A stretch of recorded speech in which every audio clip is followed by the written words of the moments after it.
दोस्तों, आज अंतर्राष्ट्रीय राजनीति में आग लगी हुई है और यह आग फैली है यूरोप से लेकर चीन तक और इसका कारण है पीएम मोदी का रूस दौरा।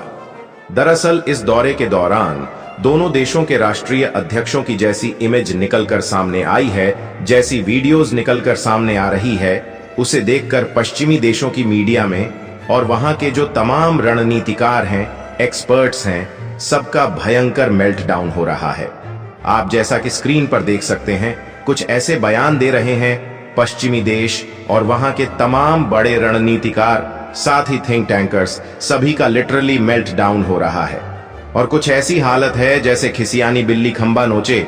वहीं पीएम मोदी और रूस के राष्ट्रपति व्लादिमीर पुतिन के गले मिलने से यूक्रेन तो इतना गुस्सा गया है कि उनके राष्ट्रपति ने लिटरली ट्वीट करके पीएम मोदी पर सीधा अटैक कर दिया है। और जैसा कि इस ट्वीट में देख सकते हैं, दरअसल उन्होंने कहा कि आज सुबह जब हमारे ऊपर एक भयंकर अटैक हो रहा था, रूस की सेना ने हमारा एक बच्चों का अस्पताल तबाह कर दिया, जिसमें कई बच्चे मारे गए हैं, कई घायल हुए हैं और कम से कम 2 दर्जन अस्पताल के जो स्टाफ के लोग हैं वह भी मारे गए हैं। उसी बीच दुनिया के सबसे बड़े लोकतंत्र यानी कि भारत का प्राइम मिनिस्टर व्लादिमीर पुतिन को गले लगा रहा था।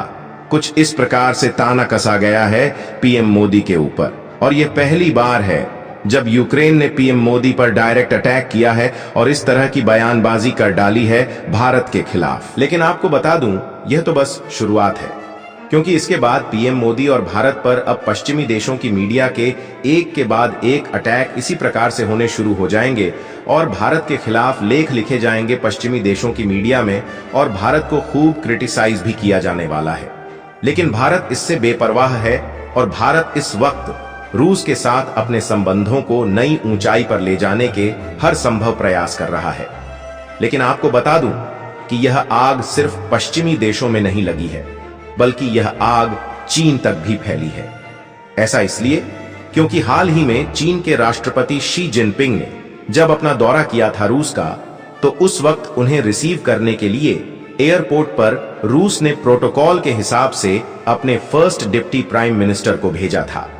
दरअसल वहां पर राष्ट्रपति, उसके बाद प्रधानमंत्री के नीचे आता है डिप्टी प्रधानमंत्री और फिर डिप्टी प्रधानमंत्री के भी नीचे आता है फर्स्ट डिप्टी प्राइम मिनिस्टर। तो शी जिनपिंग का वेलकम करने के लिए रूस ने फर्स्ट डिप्टी प्राइम मिनिस्टर को भेजा था। लेकिन आप जानकर हैरान होंगे कि जब पीएम मोदी पहुंचे रूस तो उनका स्वागत किया वहां पर डिप्टी प्राइम मिनिस्टर ने, यानी कि जिस रैंक के ऑफिशियल ने यहां पर स्वागत किया था शी जिनपिंग का, उससे एक ऊपर रैंक का ऑफिशियल प्राइम मिनिस्टर के स्वागत के लिए आया। और यह चीन को एक बड़ा मैसेज है रूस का कि हमारे लिए किसकी क्या प्राथमिकताएं हैं। लेकिन बात सिर्फ यहीं तक सीमित नहीं है। पश्चिमी देश और चीन को सबसे बड़ी मिर्ची तो तब लगी जब प्रधानमंत्री मोदी को रूस के सबसे बड़े सर्वोच्च नागरिक सम्मान पुरस्कार से सम्मानित किया गया और इसे देखकर चीन बुरी तरह से बौखला गया है। और यकीन मानिए, कल देर रात जब यह अवार्ड दिया जा रहा था और जब इसकी वीडियो और फुटेज निकलकर सामने आई, तब उसे देखकर तो भारत विरोधी स्वाहा ही हो जाएंगे, खासकर कि पश्चिमी देशों की मीडिया। लेकिन आपको बता दूं कि आप इस चैनल को तुरंत सब्सक्राइब कर लें, क्योंकि भारत और रूस के बीच में और भी बहुत बड़े एग्रीमेंट साइन हो सकते हैं और जैसे ही कोई बड़ा एग्रीमेंट साइन होगा, उसकी खबर सबसे पहले डिटेल में, आसान भाषा में यहीं आपको इसी चैनल पर देखने को मिलेगा। तो आज की इस वीडियो में बस इतना ही। साथ ही आप भारत और रूस की दोस्ती के लिए क्या कहना चाहेंगे, कमेंट करके जरूर बताएं।